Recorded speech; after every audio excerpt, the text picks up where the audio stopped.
On est beaucoup regardé dans le monde entier. Aujourd'hui, le monde est confiné quand même. Dans beaucoup d'endroits, ça crée beaucoup de problèmes. Dans des pays pauvres, c'est vrai que les gens peuvent même pas aller chercher de l'eau, chercher de la nourriture. Ici, on voit qu'on a une certaine liberté et vous en avez profité pour faire une prise de parole, pour rappeler aussi la crise climatique, pour rappeler certaines choses. Est-ce que vous voulez juste vous dire votre nom, vous présenter, qui est-ce que vous représentez et puis nous dire deux mots par rapport à ça? Oui, bien sûr. Donc, je m'appelle Alessandra Oriolo, je suis députée verte au Grand Conseil Genevois, donc le Parlement cantonal. Et c'était pour moi très important aujourd'hui de pouvoir représenter les Verts, de pouvoir sortir et puis exprimer nos revendications. On vit une crise sans précédent et puis il y en a qui sont clairement plus précarisés dans cette crise. Donc c'est vraiment notre rôle d'être là pour les protéger, pour les défendre, pour les soutenir et pour porter leur voix.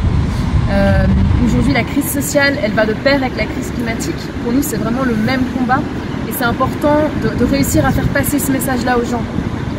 De comprendre que quand on défendra une écologie, on défendra aussi une société beaucoup plus solidaire, beaucoup plus résiliente, avec une meilleure répartition des richesses, ce qui évidemment n'est pas le cas du tout aujourd'hui et c'est pour ça qu'on se retrouve avec les personnes qui font aujourd'hui fonctionner notre société, qui sont les plus précarisées. Et ça, vraiment, ça va pas.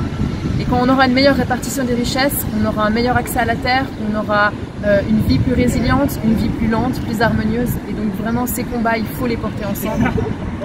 Et voilà, pour nous, c'est important d'être là aujourd'hui, malgré le fait qu'on est confiné, qu'on le fait derrière un écran. Il n'y a pas de public. Il n'y a pas ce côté société réunie ensemble, mais on est là et on se bat et on continuera à se battre pour être entendu. Je pense qu'il faut vraiment saisir cette crise pour ne pas repartir comme avant et prendre conscience qu'il y a un changement de paradigme à opérer et que ça sera bénéfique pour tout un chacun et toute une chacune. Alors typiquement, aujourd'hui, il n'y a plus aucun vol d'avion.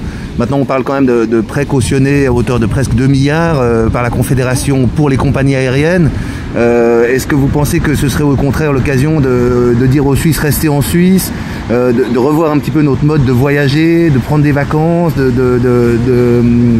ce genre de choses? Tout à fait, je pense qu'on doit vraiment prendre conscience de certaines choses et notre mode de vie doit changer.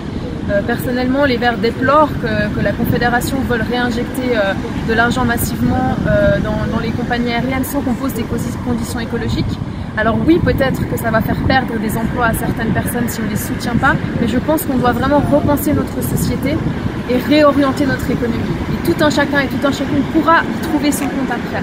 Il faut vraiment se répartir le travail, mais il faut voir quel travail on veut.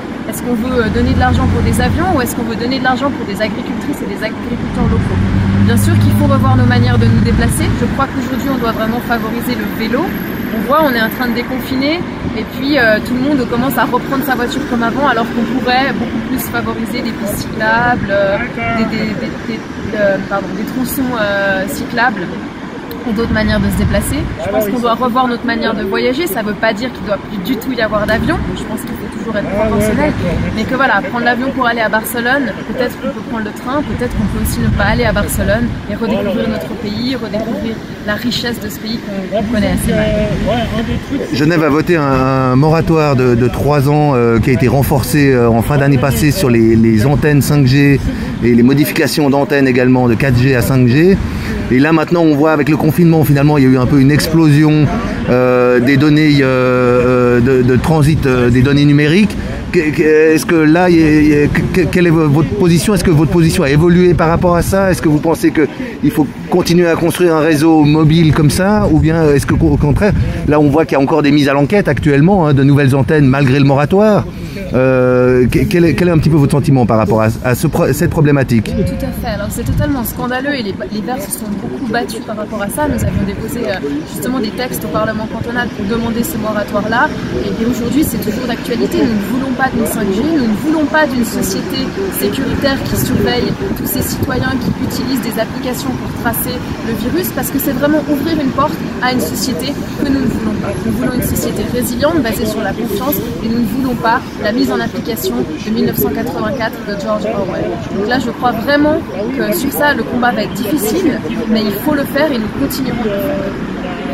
Et il y a certaines voix aussi qui se lèvent, notamment même le rapport qui a été publié au mois de novembre par la Confédération, où finalement il y a beaucoup d'inconnus sur les impacts sur la santé de cette 5G, voire d'autres technologies. Quelle est votre position par rapport à ça en tant que Vert? Est-ce que là aussi il y a quand même par rapport maintenant où on vit quand même une pandémie où la santé est directement atteinte et puis où d'autres éléments pourraient venir aussi amoindrir finalement le système immunitaire?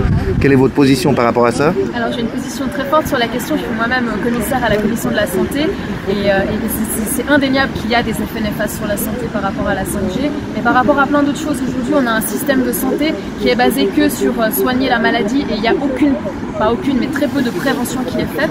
L'humain n'est jamais au centre en fait dans la médecine et dans la santé, donc moi à ce niveau-là et les Verts aussi, on est vraiment pour un changement de paradigme. Ça ne veut pas dire qu'on est contre la médecine actuelle, mais je pense vraiment qu'il faut compléter ça avec une médecine beaucoup plus holistique, qui prenne vraiment en compte tous les paramètres et ne pas oublier qu'on fait un avec l'environnement. C'est pas quelque chose d'externe. Nous sommes l'environnement, nous sommes la terre, nous sommes cette pluie et nous devons l'habiter. Et nous devons trouver des médecines qui vont être résilientes et qui vont aller dans ce sens-là. Aujourd'hui, on a un système de santé qui fonctionne comme notre économie. Et on voit vraiment aujourd'hui avec cette pandémie les conséquences de ces deux systèmes. Là, je pense vraiment qu'on doit réfléchir à comment on peut faire différemment. Merci beaucoup. Mais je vous en prie, avec plaisir. Merci.